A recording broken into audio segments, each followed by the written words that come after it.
Hey there. So today's lecture is going to be short. Today we're going to talk about the advantages of an online portfolio versus a physical portfolio that you carry around. Are they still needed? Do we still use physical portfolios? Are online portfolios the only way to go? So that's what we're going to be talking about today. Let us dive in. All right, so right now I'm at ArtStation, and I just want to check out some portfolios to just talk through some of, the advantages and the pros and cons to each.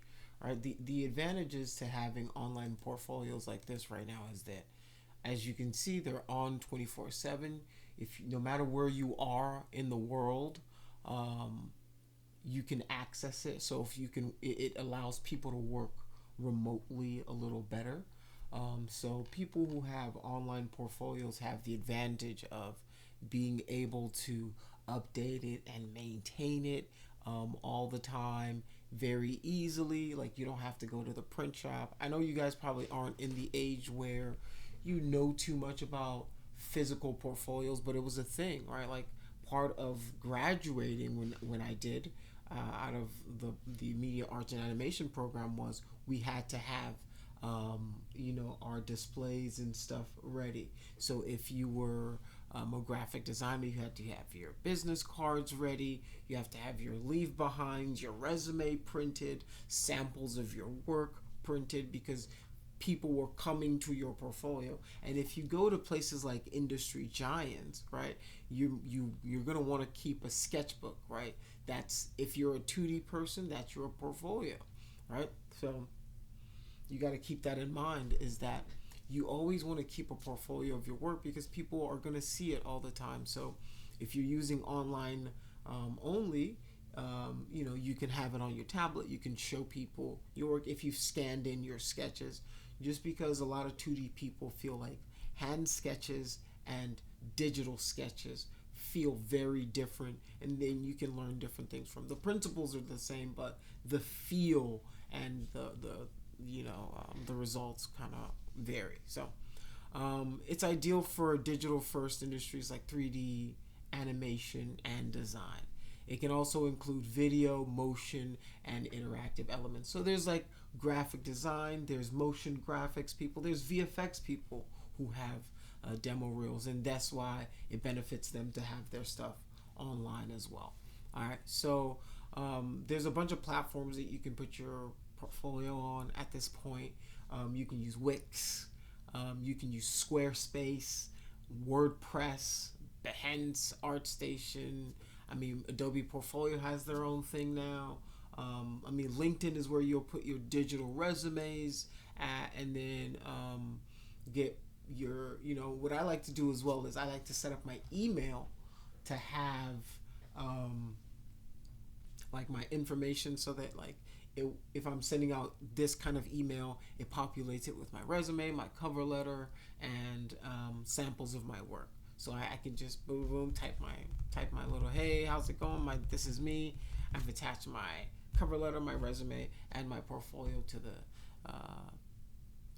this email. Let me know, I'm really interested in this position. Boom, you can easily send those out, right? So those are the kind of things that you make it easier on yourself as you do them, right? Getting your portfolio together is very important, and getting a strategy to being put out there is very important. I tell this story all the time, but I don't know, I probably haven't told it in this class, but when I was still coming up in the industry, I didn't have like a full-time job, so like I would go and I'd sell fruits. I was a fruit delivery guy part-time, and I used to deliver fruit for this company. And what I would do is, whenever I went to game studios, because we delivered all around the Metroplex, so whenever we went to a place, I'd go to like a Gearbox, right? I'd bring my resume, I'd put it under the basket of fruit, and then I'd walk in the building, and I'd talk to whoever the receptionist was, and I'd ask her about the position. If I met people in the elevator, I'd chat them up about, hey, so what's the job situation looking like here? And I'd hand somebody my resume. I'd try to get myself in, right? Sometimes I'd leave it at the front desk. I delivered there several times. So sometimes I'd leave it at the front desk. Sometimes it was like one of the guys who was, I never got a call back, but that was how bad I wanted it. Like, that's how bad I, like, even at my, like, because I'm not gonna be selling fruits forever, so like I'm not gonna be delivering fruits forever. So I thought, let me try to get a head start, and I was, that was one of my avenues. I would also, at certain points in time, like I'd put on a nice suit,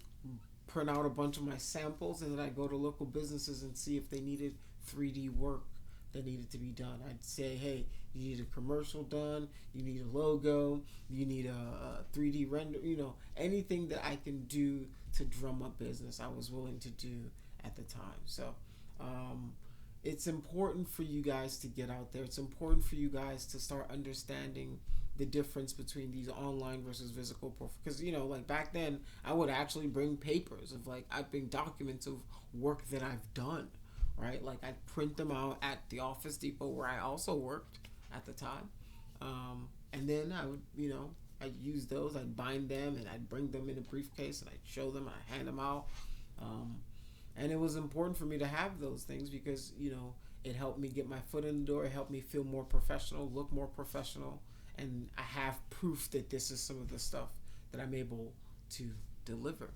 So it's important to optimize your portfolios for tablet, right?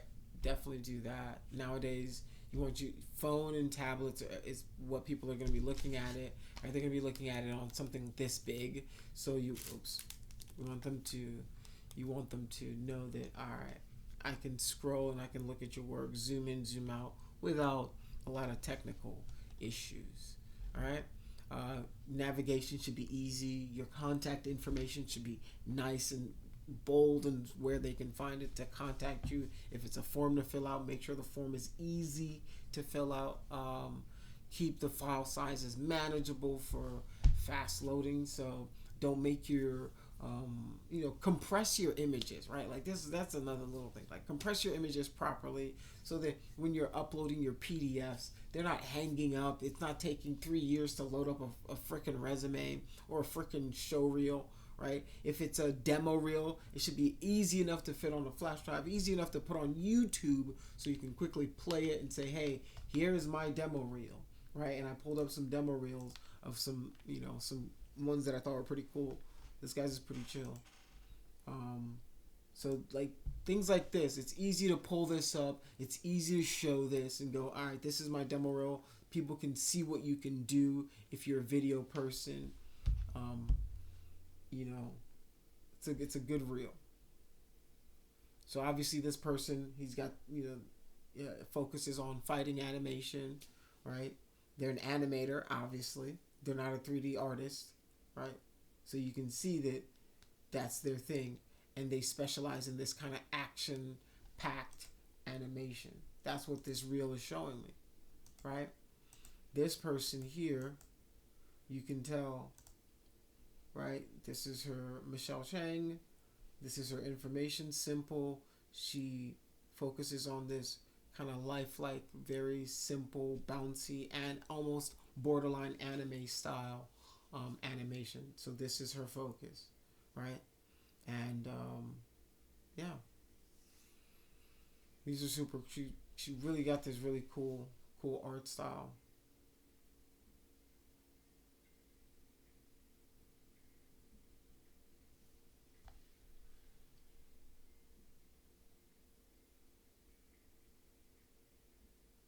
Very cool, very interesting. So when you want to do the physical portfolio distribution, which is about getting like I showed you guys these kind of my physical briefcase, right? I usually have my resume, some samples of my work in there. Nowadays you can get away with like a tablet if you're doing digital stuff, but if you're like a draftsman, if your thing is I do 2D beautifully, right, and I do illustrations, right, Well, you're gonna want to hand drawn illustrations of samples of your work. If you do watercolors, if you do, you're gonna want samples of your work to show people the quality of the type of work that you do. All right. So it's tangible. It does add a personal touch if you can give them like something to leave behind, which is what we used to call it back in the day. A leave behind, something you leave behind whenever you go to an interview, right? Sometimes if you're a baker, right, you leave a little cookie, right? If you are, I've seen people who they do music, they'll leave like a little cassette or something like that. You know, different things that make your presentation, make you a little more memorable to whoever you're trying to get the job, the client, whatever it is, so that they won't forget you. It's a leave behind. That's what those are. I don't even remember what mine was. I'm pretty sure mine was dumb. I don't think mine was very good.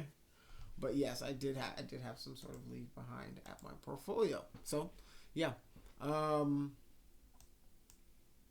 Let's see, what else do I want to touch on? So printed books or binders, plastic sleeves, high quality prints are very good. Your business cards with your QR code. I have business cards with QR codes right now. They link to your digital portfolio. Smart. Nowadays, I told you guys, people are using a lot of Linktree. If you haven't heard of Linktree, it's the one that comprises all of your links together. So if you have a YouTube, TikTok, Facebook, Instagram, it puts all of it under one QR code. You can even design the page that it lands on. So it's more like a business profile page that I suggest you guys should start looking into as well. All right. So let's yeah.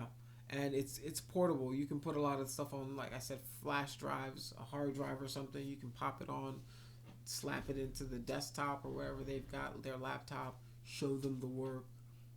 You can even have branded folders that you can leave behind as well. So, yeah. You want to keep everything consistent, right? Like you want to keep all your branding for at least a couple of years consistent, right? Print on quality paper, matte, glossy, and then label each clearly. All right, and yeah, so that's what you got to do to make sure that whenever you're doing your physical presentations, that they look and feel right. All right, so most people in general use like a mix of both, right? Like you're gonna have business cards and you might have like your portfolio online, right? You might have a link tree, but you might have a flyer that has your info on it. So you mix physical and digital, and it works really, really well. It helps because some people are more tangible and they won't forget it, and they can have something with them that they can take, and they won't be like, oh, who's that person? I got their card. Boom, they've got your information. You're good to go. All right. Let's see. Like, yeah, websites and a mini book for interviews is really good. So if you have like a website, you can pair that along with a flyer. You can pair that along with a brochure or something like that about yourself. Usually a combination that kind of keeps you memorable. All right. Always be ready to share your portfolio anytime, anywhere. Right. If you could be in an elevator. Hey, what do you do? This is what I do. Boom, pull up your stuff. It should be 3-4 clicks away. That's how your portfolio should be to you. 3 to 4 clicks away, you should be able to pull up samples of your work. If you're on YouTube, boom, pull it up on YouTube. If you're on TikTok, you should be able to pull it up really quickly, show people what you do, who you are, so they can get an understanding of what you do. You could be talking to the director, you could be talking to a producer, you can be talking to somebody who knows the director, who knows the producer, and they can go, oh yeah, they're looking for somebody right now, and then they can plug you in. All right. So be ready to have your work showable. All right. So for today, you guys should be reviewing your current distribution strategy. And then I want you guys to create kind of like an outline of a plan for how you're going to distribute. If you're going to mix between business cards and your digital footprint, or you're just going to do one or the other. Or, are you going to do a website, flyers, brochure? Are you going to do a little pamphlet about your work? Right? What's your strategy for how you're going to get yourself out there? Right? And how will you be presenting it physically? All right. So, and what's your backup plan? How are you going to have a QR code? Are you going to have a USB? Is it going to be on the cloud? The cloud needs internet. So wherever you go, make sure there's internet, right? You might go to a part of Texas somewhere where there isn't any internet. Trust me, I know I've been to those places. I've worked at those places where internet is limited and scarce. So be prepared in multiple forms, right? If you can't pull it up on your phone, do you have it downloaded as a PDF, right? What's your contingency plan? And then give each other feedback as well. Don't forget to post in the bright space. Don't forget to post in the chat. I do appreciate you guys' time. Definitely don't forget to check out the video, work on your websites, and continue posting. And also don't forget to do the quiz that goes along with this as well. All right, guys, have a good rest of your day. I look forward to seeing your portfolio combinations and what you're gonna do to make it happen. All right, have a good one.